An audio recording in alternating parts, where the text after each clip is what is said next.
Namastê, pessoal. Pessoal que me escuta lá em São Tomé das Letras, o Joel, a Karen, a TV São Tomé das Letras. Pessoal também de Nova Iguaçu, Vital, todos meus amigos. Os que me ouvem também pelo YouTube, simplesmente, nas reprises. É um prazer estar aqui com vocês, né? Sempre falando de ufologia, assuntos correlatos, né? E eu vou hoje vou pedir permissão para citar algumas pessoas, pessoas que têm relatos interessantes, né? Um deles pediu explicitamente, que fez até já um vídeo sobre o seu próprio caso, e eu vou somente comentar, e outros dois que eu vou relacionar, né, ao que ele estava contando. Eu vou falar do caso do David. O David Duarte Mendes, lá do Rio de Janeiro. Ele é um rapaz que já viu bastante UFO, já tem um certo contato, vamos dizer, mais consciente com a coisa, né? E o David, ele é casado, ele estava dormindo uma certa noite e começou a ter uma série de sonhos ufológicos,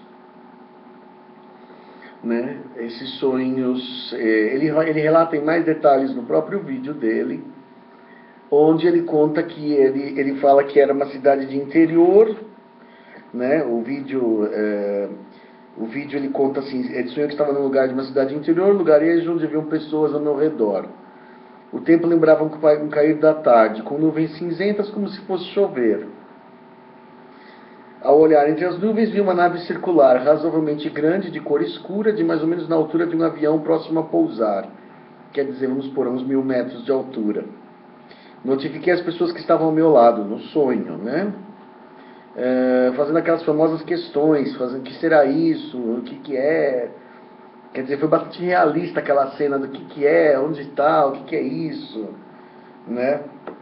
E de repente saíram umas espécies de círculos de mais ou menos 2 metros que vieram rapidamente ao nosso encontro. E tudo foi assustador e todos saíram correndo, com a sensação de que estavam sendo atacados. O que ele mostra no desenho é mais parecido com uma meia-lua, como se fosse um croissant, né? E aqueles croissants, vamos dizer, aquelas meia-luas saem perseguindo as pessoas. Claro, nós estávamos sendo, esses objetos nos envolviam para dentro de um campo e nos neutralizavam. Eles correm para dentro de um silo, de uma fábrica, no sonho, mas os objetos vêm atrás e eles têm mais ou menos a circunferência de uns 2 metros, e onde eles tomavam as pessoas ficavam paralisadas, neutralizadas, duronas, né? Nesse momento vi que as pessoas eram paralisadas, e eu falava comigo mesmo, como se já soubesse o que estava acontecendo. O local que entramos era um galpão abandonado, e na correria entramos num terreno baldio, onde havia aquelas portas típicas de entrada de avião, de hangar de concerto. Aqueles hangares de avião, né? Eu vi exatamente o que acontecia com as pessoas, que eram envolvidas com o objeto. Eram paralisadas e depois eram deitadas em uma espécie de tapete de borracha de cor preta, escaneadas, e recebiam um comunicador no corpo para serem monitoradas depois. Ou seja, eram chipadas, né? A chipagem é essencialmente um localizador. O mais estranho era que eu estava dentro da nave maior, do mesmo tempo que estava entre as pessoas. Quer dizer, ele estava em corpo físico e corpo astral, vamos dizer, né? No segundo corpo astral, no terceiro corpo astral. Tem umas histórias também de quem entende de viagem astral, que às vezes o corpo astral se desdobra em 2 partes, então você está em 2 lugares.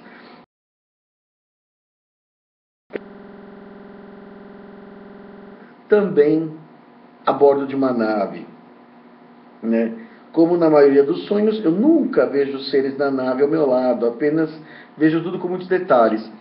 Isso é recorrente em ufologia, tá? A pessoa, ela vê a nave, mas não vê os seres.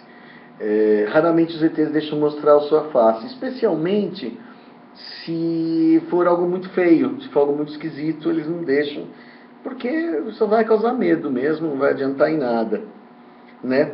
Mas a grande surpresa estava por vir. Ao acordar por volta das 10h50, isso foi no 1º de dezembro, minha esposa fez uma brincadeira ao olhar para minha testa do lado direito, dizendo: os ETs fizeram um círculo na sua testa.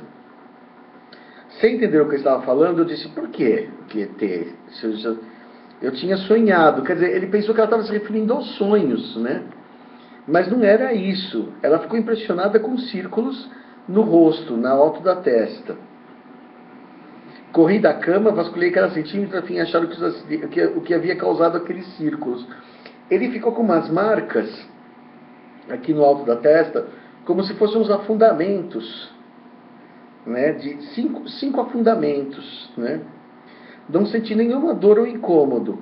Essas marcas permaneceram por aparentemente 1h30. Ela sentiu também que numa delas havia um suposto caroço, talvez um chipzinho, que também desapareceu no outro dia. Pensei em todas as possibilidades, e olhando para a cama e no travesseiro, não havia nada que pudesse marcar aqueles sinais. Tirei fotos e tentei desenhar os objetos. Ele mostra a foto aqui para mim, a foto eu acho que eu não sei se a foto tem nitidez suficiente para aparecer aqui nessa definição do computador, entendeu? Olha, eu acho até que aparece as marcas, né? Deixaram ele bastante impressionado. E depois ele recebeu uma canalização dizendo que eram os processos de evolução do homem, que representavam as transições planetárias, etc, etc, etc. Mas particularmente, assim, o que eu acho mais simples, entendeu? É que a gente chama isso em inglês de scoop marks, marcas de afundamento. É como quando você pega um sorvete de massa, né, e com aquela bola, né, com aquela peça metálica de forma de bola, você escava o sorvete, né, e fica uma marquinha. Então isso aí é muito comum em abdução, um certo afundamento da pele. Geralmente esse afundamento da pele não infecciona, né? No caso dele não houve retirada de pele, foi só um afundamento mesmo, como uma pressão. Talvez a injeção de algum líquido, alguma espécie de vacina, um chip, né? E essa sensação da paralisação, esse sonho que ele teve da paralisação, eu já tive um sonho parecido. Eu já sonhei que eu estava com um amigo meu de Botucatu, e que a gente estava os dois envoltos dentro de umas xícaras, eram coisas que pareciam 2 xícaras, né? E a gente estava a 100 metros de altura olhando para baixo e falando assim, nossa, eu estou preso aqui, eu não posso sair. Ele falava assim, eu também não posso. Quer dizer, a gente estava os dois um olhando para o outro, tá? Essa é uma coisa muito curiosa em ufologia. Por que que essa imagem essa imagem de você estar dentro de uma espécie de boia ou numa espécie de xícara ou de pires, entendeu? Gigantesco, e você está ali dentro preso e não consegue se mexer, como se estivesse numa cestinha de balão, né? De balonismo. Então essa sensação que ele teve foi muito parecida com uma que eu tive em São Pedro, mas era um sonho com um amigo meu de Botucatu, onde eu sonhava que estava em Botucatu, tá? Então esses tipos de sonho, gente, esses tipos de sonho, na verdade, eles cantam a bola de experiências ou de abdução, ou de experiências astrais que a pessoa teve, entendeu? E que o cérebro digere numa linguagem conhecida. É como se você perguntar, por exemplo, para um aborígene da Austrália, você viu um avião, ele vai falar assim, eu vi um pássaro de metal. Então o cérebro também, ele não tem a linguagem ufológica, né?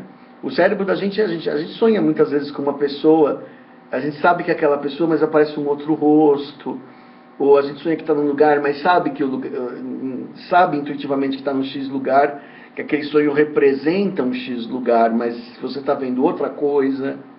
Quantas vezes eu sonho, por exemplo, que eu estou na Europa, estou em Amsterdã, mas ao mesmo tempo eu sei que não, que é sonho, que está engraçado, que está errado, entendeu? Tem às vezes...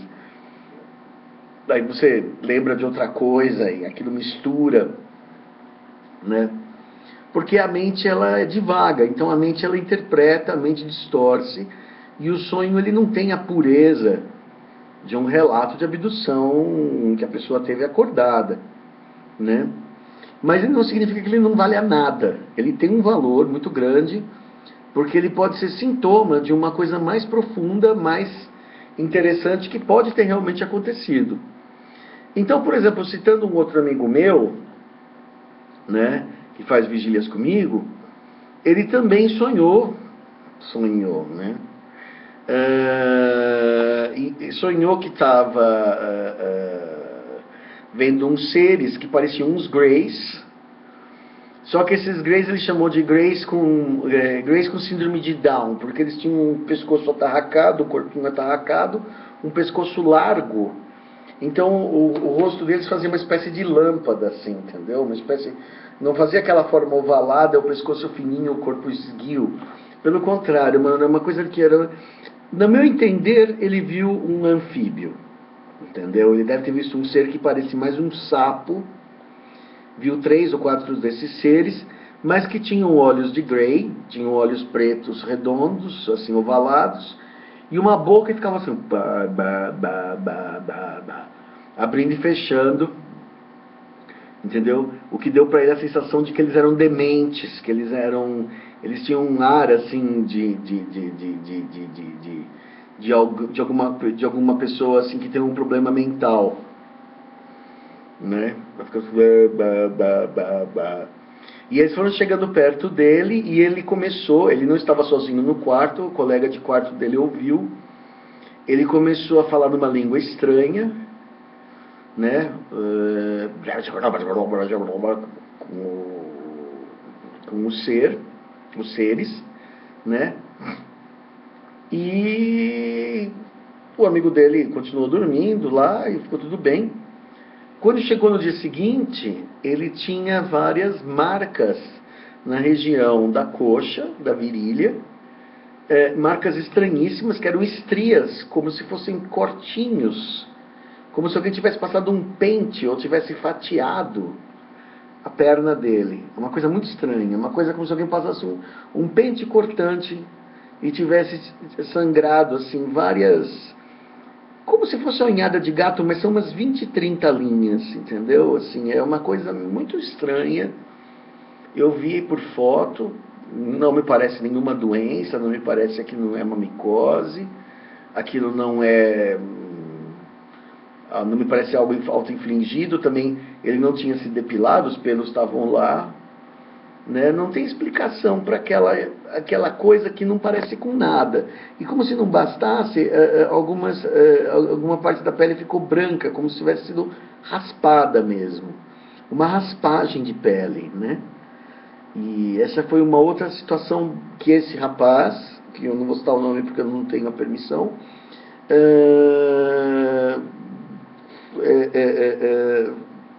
também sonhou, quer dizer, sonhou, mas quando você acorda tem marcas no corpo, então é algo mais do que um sonho.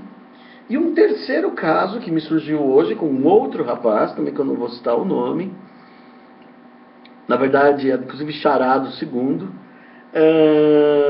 que ele também via durante a madrugada 3 homens usando roupas prateadas e eles eram carecas, mas tinham uma aparência humana, sendo que um era um pouquinho mais alto, um mediano e um mais baixinho, né? Tinha uma pequena diferença de altura e que ele sempre vê esses caras 3 horas da manhã na casa dele e que naquela noite, ele achando que estava sonhando isso, mas como que você vai sonhar todo dia a mesma coisa, né? Eu gostaria de perguntar para os ouvintes aí se alguém sonha todo dia a mesma coisa. Eu não sonho todo dia a mesma coisa, não conheço ninguém que sonha todo dia a mesma coisa. E aí esse cara acordou, ele sentiu uma agulhada na virilha, né? Na região genital ali, sentiu uma agulhada de alguém que está uma injeção, né? Aí ele perguntou o que eu achava que era. Eu falei assim, olha, eu acho que é coleta de esperma, né? A gente se baseia no caso Elias Seixas, onde teve uma coleta de esperma também dolorosa, com agulhas. Isso foi um caso da Irene Grant, um caso clássico, né? Só que no seu caso você não está... Você, como que eu posso esclarecer mais? Eu assim, é clássico, a hipnose, né? Você tem que ir com a hipnoterapeuta. Pode ser com a Cássia ou com qualquer outra pessoa da sua preferência, entendeu? Aí ele vê lá. Aí cara falou assim, tá, ficou por isso mesmo. Mas o que eu quero dizer é que, por exemplo, que uma grande parte do contato extraterrestre humano, ele é feito por sonho. E vamos dizer, até a maioria, né? Só que a gente não pode dar uma relação tão... levar aquilo tão a ferro e fogo, de dizer que aquilo foi uma abdução completa, né? Você precisaria passar por várias hipnoses para a gente levantar, separar um pouco o joio do trigo, separar o fantasioso, né, que a mente produz, do real que aconteceu, né? Nos 3 casos, para mim, parece um exame médico, né? Algum tipo de exame médico, algum tipo de procedimento essencialmente médico. No caso do terceiro, um experimento reprodutivo, né? No caso dos 2 primeiros, eu não tenho certeza. Do David e do outro segundo rapaz, dos riscos verticais, eu não sei certeza. O que foi uma injeção na área genital, provavelmente foi uma coleta de sêmen pura e simples, né? Tá? Então, assim, por exemplo, as pessoas me perguntam assim, qual é a validade de um sonho de ET? Muita, né? Mas com cautela. A gente também não pode abraçar, porque hoje em dia existe muita ficção científica, né? Até recentemente eu fiz anúncio do Hero 5, quer dizer, existem os videogames, existe a ficção científica, existe a ciência. Então existe muita coisa que a pessoa pode sonhar. Agora, por exemplo, quando existem essas marcas corporais, né? Aí você tem que ficar esperto. Aí a gente pode supor que existe uma prova a mais, né, do que está acontecendo e tal, de que tem de que realmente teve uma abdução, de que realmente teve um evento, tá? Então, para os 3 eu diria a mesma coisa, né? Que eu diria assim, provavelmente vocês tiveram uma visitação noturna em dormitório, né, da qual vocês lembram muito pouco, né? Deve ter sido muito mais físico do que vocês imaginam, porque deixou marca no corpo, não foi... Porque tem aquele tipo de coisa assim, por exemplo, a pessoa sonha que está numa nave, e aí o ET mostra um cristal para ela, mostra o espaço, entendeu? Então aí é uma coisa bem astral, bem espiritual, que não toca nada ao corpo. Tem muito desses, eu recebo todo dia. Agora, esses que têm marca física, entendeu? Já sugere um procedimento médico e biológico de ET. Tá bom? Então essa é a minha resposta para o David. É isso aí. E eu desejo a todos uma boa noite, namastê. E se vocês tiverem histórias desse tipo, podem me relatar. Eu vou tentar comentar com a maior seriedade possível, sempre respeitando o ouvinte, nunca achando que ele está falando bobagem. Tá bom? É isso aí. Chico Penteado, programa Diálogo Cósmico. Namastê.